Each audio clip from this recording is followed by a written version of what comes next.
राजस्थान के गहरे जंगलों में एक हवेली थी, कालिका हवेली। कहा जाता है कि ये हवेली शैतानों का दरवाजा थी।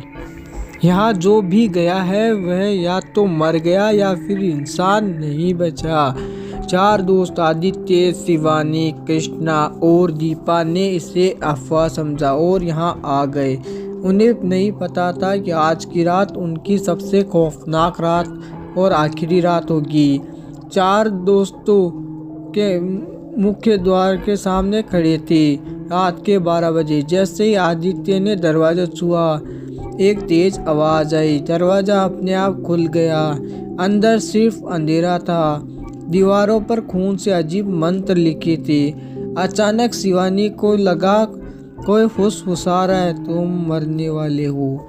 दीपा ने एक पुराना टूटा हुआ शीशा देखा। जैसे ही उसने उसमें झांका, उसकी परछाई हिलने लगी। अचानक शीशे से काले हाथ बाहर निकलने और उसकी गर्दन पकड़ ली। दीपा की गर्दन को धीरे धीरे मरोड़ा गया, जब तक कि उसकी पूरी हड्डियां टूट नहीं गई।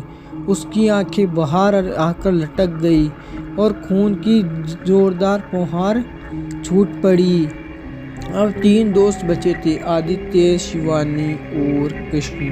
वे भागते हुए एक तहखाने में पहुंचे, लेकिन वहां सैकड़ों इंसानी खोपड़ियां रखी थी।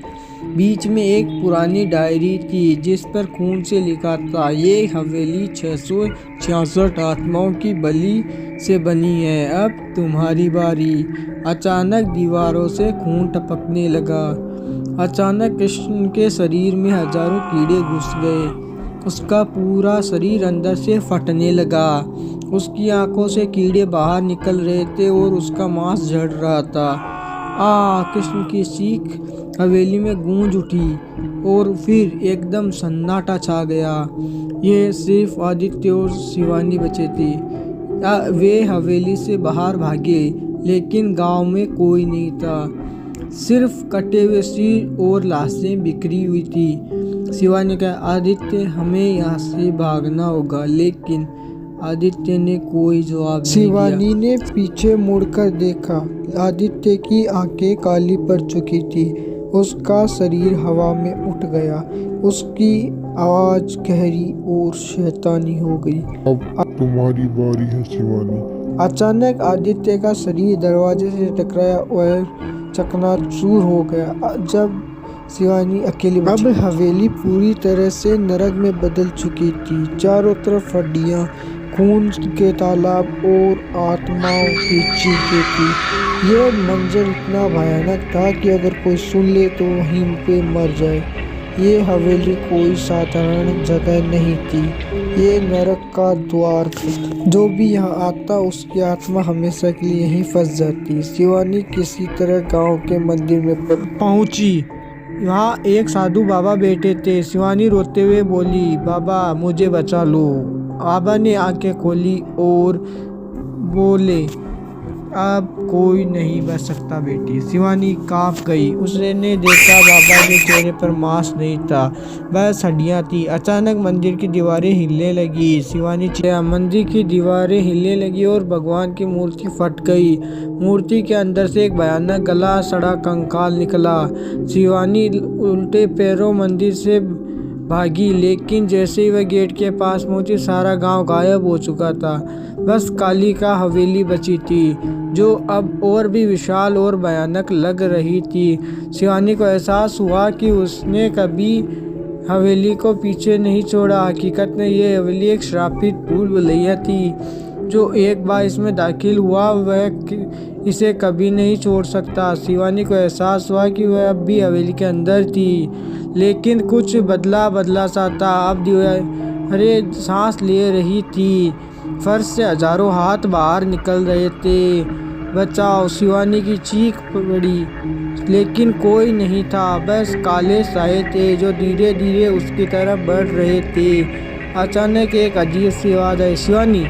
ये आदित्य की आवाज़ थी। शिवानी ने पीछे मुड़कर देखा और उसके होश उड़ गए। आदित्य अब भी जिंदा था, लेकिन इंसान नहीं था। उसके शरीर में धुआं निकल रहा था। उसकी आंखें पूरी तरह काली हो चुकी थी, उसके हाथों की नसें आ गई और उनमें कीड़े रेंग रहे थे। यहाँ से भागो। था शिवानी भागती हुई हवेली के सबसे गहरे तहखाने पहुंची। वहाँ एक प्राचीन किताब रखी थी जिस पर लिखा था, इस हवेली की उत्पत्ति दुनिया के पहले शैतान से हुई है। यह जगह असली नरक का द्वार है। शिवानी की आंखें फटी रह गई, लेकिन तभी उसने देखा कि किताब के पन्ने अपने आप पलटने लगे और आखिरी पन्ने पर लिखा था, शिवानी तुम्हारी आंखों वाला एक भयानक राक्षस अंदर आया।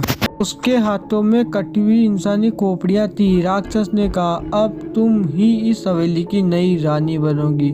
शिवानी चिल्लाई, लेकिन उसकी आवाज धीरे धीरे गायब हो गई। आत्मा अब हमारी है, तुम कभी यहाँ से बाहर नहीं जा सकोगी। शिवानी कांप गई। तभी दरवाजे से लाल आंखों वाला एक भयानक राक्षस अंदर आया। उसके हाथों में कटी हुई खोपड़ियां थी। राक्षस ने कहा, अब तुम इस हवेली की नई रानी बनोगी शिवानी। उसके शरीर से खून निकलने लगा। उसके हाथों की उंगलियां खुद ब खुद टूटने लगी। शिवानी चिल्लाई, नहीं। अचानक हवेली की सारी रोशनी बुझ गई। जब रोशनी दोबारा जली, शिवानी गायब हो चुकी थी। सिर्फ एक नया शीशा दीवार पर उभर आया। उस शीशे में शिवानी की भूतिया परछाई कैद थी। क्या ये अंत है या नई शुरुआत? ये देखने के लिए पार्ट 2 कमेंट करें। तब तक के लिए धन्यवाद एंड टेक केयर।